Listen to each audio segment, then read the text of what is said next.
पुर नर नारी सुभग सुचि संता, पुर नर नारी सुभग सुचि संता, पुर नर नारी सुभग सुचि संता, पुर नर नारी सुभग सुचि संता, धर्मशील ज्ञानी गुणवंता, धर्मशील ज्ञानी गुणवंता, धर्मशील ज्ञानी गुणवंता, धर्मशील ज्ञानी गुणवंता। जनकपुर वासियों को, श्री जनक जी महाराज को इतनी सुलभता से श्री राम जी का दर्शन क्यों हो रहा है, इसके पीछे बहुत बड़ा कारण है।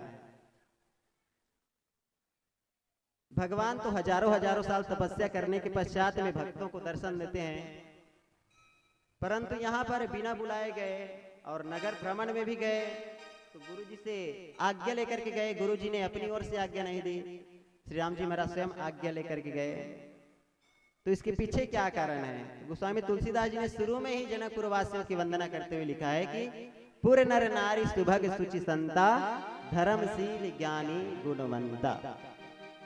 अर्थात जिसमें इतने गुण होंगे उनको भगवान को बुलाने की आवश्यकता नहीं पड़ेगी, भगवान स्वयं उनको पूछते हुए उनको दर्शन देने के लिए चले जाएंगे, है कि नहीं? जिसमें जनकपुर वासियों वाले गुण होंगे ना, उनको भगवान को बुलाने की आवश्यकता नहीं पड़ेगी, भगवान स्वयं उनको पूछते हुए उनको दर्शन देने के लिए चले जाएंगे। तो ये बात एक और सोचने वाली बात है।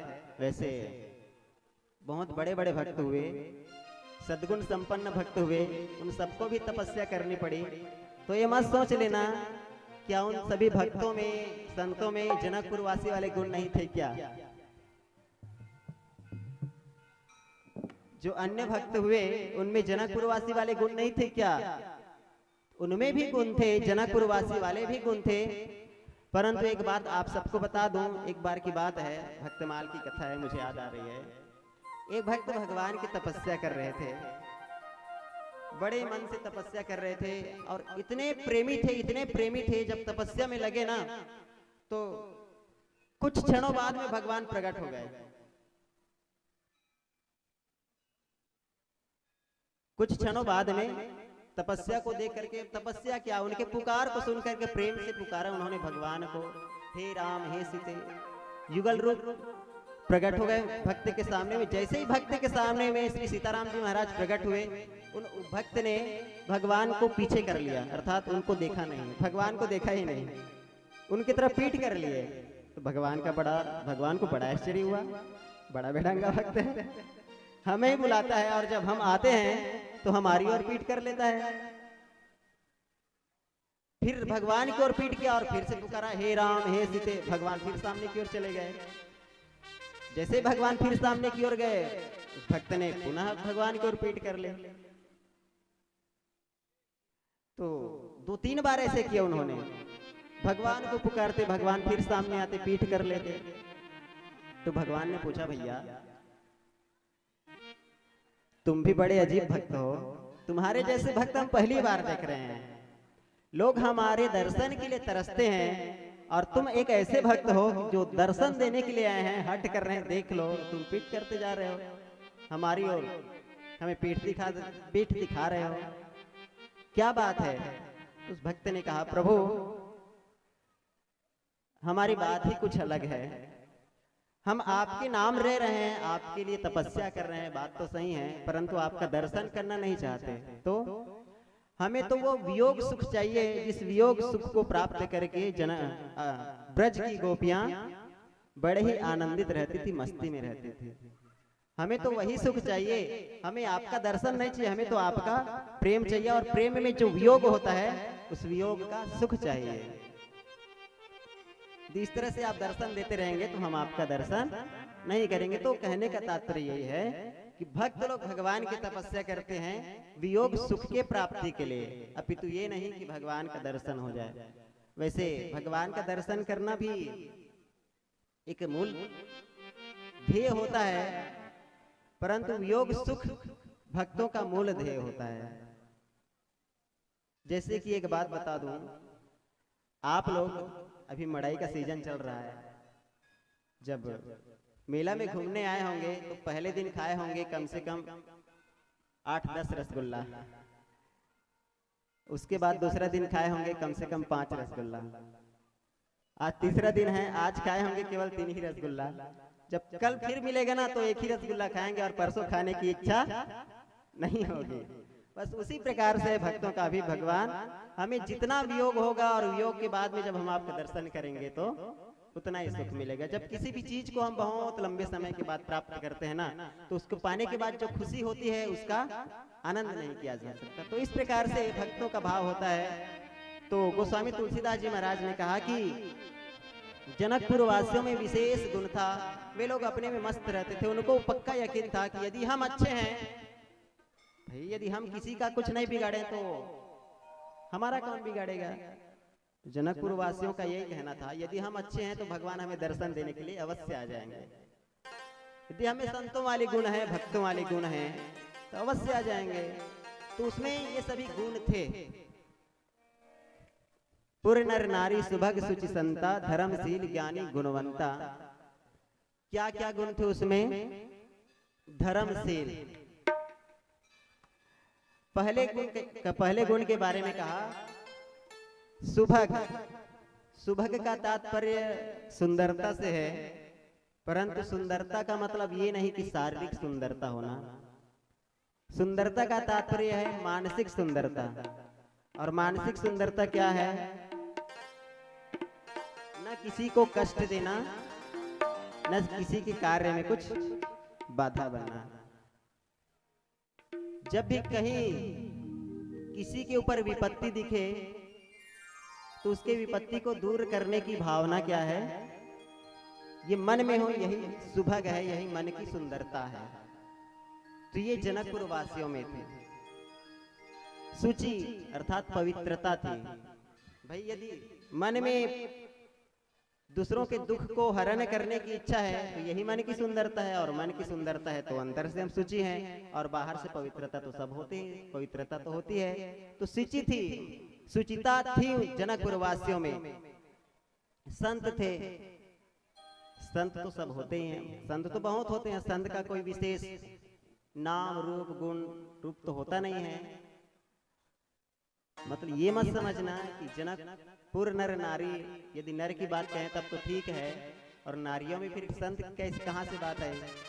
नारी लोग कैसे संत हो सकते हैं? संत सभी हो सकते हैं, नर भी संत हो सकते हैं, नारी भी संत हो सकते हैं, सभी संत हो सकते हैं। और एक विशेष बात कहा उन सब के लिए कि धर्मशील। धर्म क्या है? वैसे धर्म के बारे में कहा जाता है कि धर्म को यदि जानना हो तो राम जी को देख लो, राम जी के चरित्र को पढ़ लो, धर्म के बारे में सबको पता चल जाएगा। क्योंकि रामो विग्रहवान धर्म, राम जी धर्म के स्वरूप हैं। जिस प्रकार से राम जी ने कार्य किया उसी प्रकार से यदि सब कोई कार्य करे तो समझ ले कि सभी अपने अपने धर्म में हैं।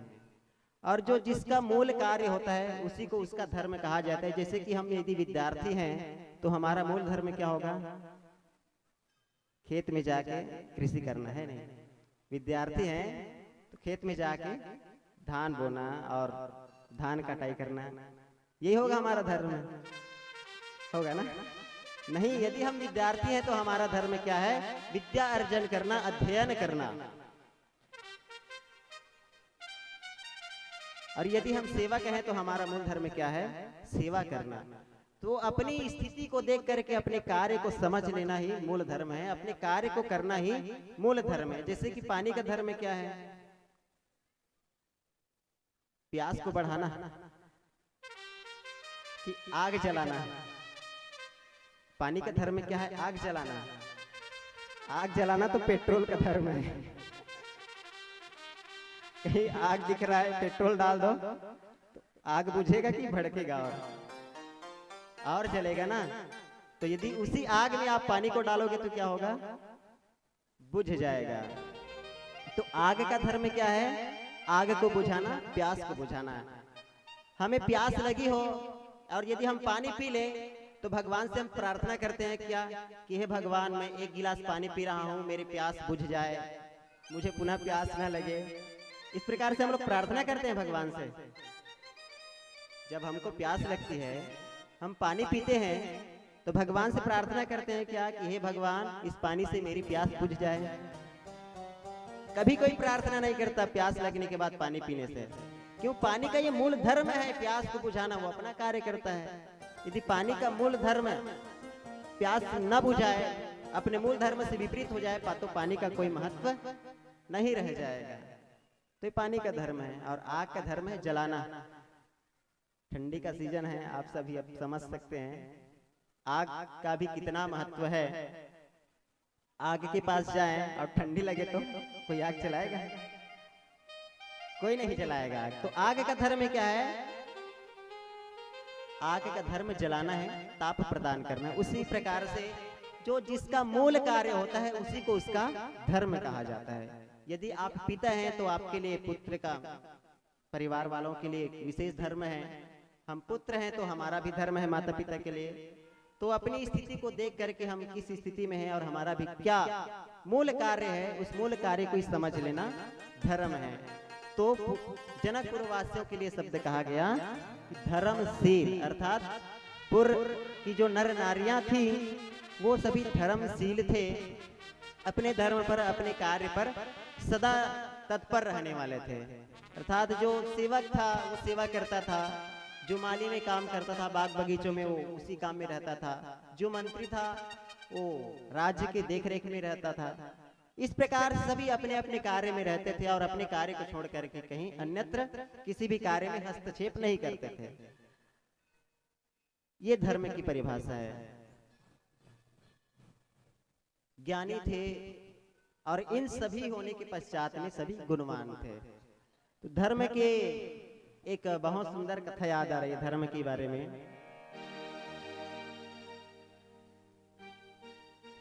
आप सभी अयोध्या के बारे में तो सुने ही होंगे, बहुत लोग गए भी हैं। अयोध्या के बारे में कौन कौन सुने हैं? कोई नहीं? हम सुना देते हैं अयोध्या के बारे में। अयोध्या में श्री राम जी अवतार लिए थे, है ना? तो श्री अवध धाम को सब जानते हैं। अयोध्या जब आप सभी जाएंगे तो अयोध्या में तो बहुत सारे मंदिर हैं ही, जहां पर रामलला प्रकट हुए थे वहां पर भव्य मंदिर का निर्माण हो रहा है। परंतु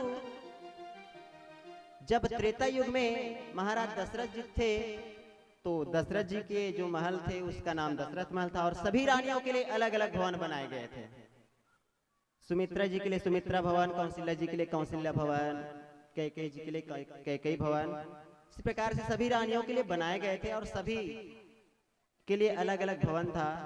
तो जब श्री राम जी का विवाह हुआ तो विवाह उपरांत रस्म होती है, एक नियम होता है, मुंह दिखाई का नियम होता है। कैसा होता है वो आप लोग जाने, हमें तो पता नहीं भाई, क्योंकि हमारी तो सब हुई नहीं है। तो मुंह दिखाई का जो नियम होता है उसमें सब ने इस नियम को करने के बाद में श्री राम जी श्री जानकी जी को कुछ न कुछ उपहार के रूप में प्रदान किया। माता कैकेयी की जब पारी आई तो उनको लगा कि मैं अपने पुत्र और पुत्र वधू को इस प्रकार का उपहार दूंगा जो मेरे जीवन में सबसे ज्यादा महत्व रखता हो, उसके बाद और किसी का महत्व ना हो। तो ऐसे कैकेयी के जीवन में सबसे ज्यादा महत्व तो राम जी का ही था, दशरथ जी का था। तो वस्तु की बात आ रही, कोई ऐसी वस्तु हो जिससे मैं बहुत प्रेम करती हूँ। तो कैकेयी माता को ध्यान आया, एक है क्या, मेरा भवन जिसमें मैं रहती हूँ वो भवन है। इस भवन को मैंने चक्रवर्ती नरेश दशरथ जी से जिद करके बनवाई कि मैंने स्वप्न में देखा वो भवन मुझे चाहिए। तो उस जमाने में त्रेता युग में वो भवन जहाँ पर कैकेयी माता रहती थी सोने का भवन था। माता कैकेयी ने सोने के अपने भवन को श्री राम जी और माँ जानकी जी को मुंह दिखाई में न्यौछावर कर दिया। तब से श्री राम जी महाराज माँ जानकी के साथ में वहीं विराजमान रहते थे। तो अब की घटना में आते हैं हम आप सभी। अब उस भवन को जब आप सभी अयोध्या में जाएंगे तो वहां भी जहां पर कैकेयी जी का कनक भवन था, आज भी वो कनक भवन है। पर ये मत कहना कि कनक भवन अर्थात सोने का भवन कहे थे, परंतु यहाँ तो मिट्टी का है, पत्थर का है। जहां पर वो भवन था वहीं पर ही आज श्री रामलला के लिए बनाया गया है उस भवन को। इसीलिए उस भवन को आज भी कनक भवन के नाम से जानते हैं, आज भी कनक भवन के नाम से जानते हैं। कनक भवन के संबंध में जब चर्चा है तो बहुत सुंदर भजन याद आ रहा है। आइए हम आप सभी ताली की सेवा करते हुए उस भजन का आनंद लें।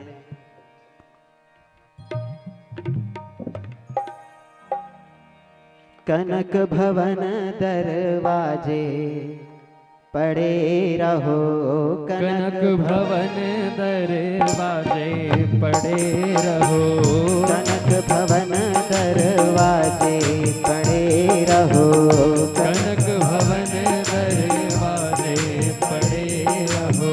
जहाँ सिया राम जी विराजे पड़े रहो, जहाँ सिया राम जी विराजे पड़े रहो, जहाँ सिया राम जी विराजे पड़े रहो, जहाँ सिया राम जी विराजे पड़े रहो। कनक भवन दरवाजे खड़े रहो, कनक भवन दरवाजे पड़े रहो।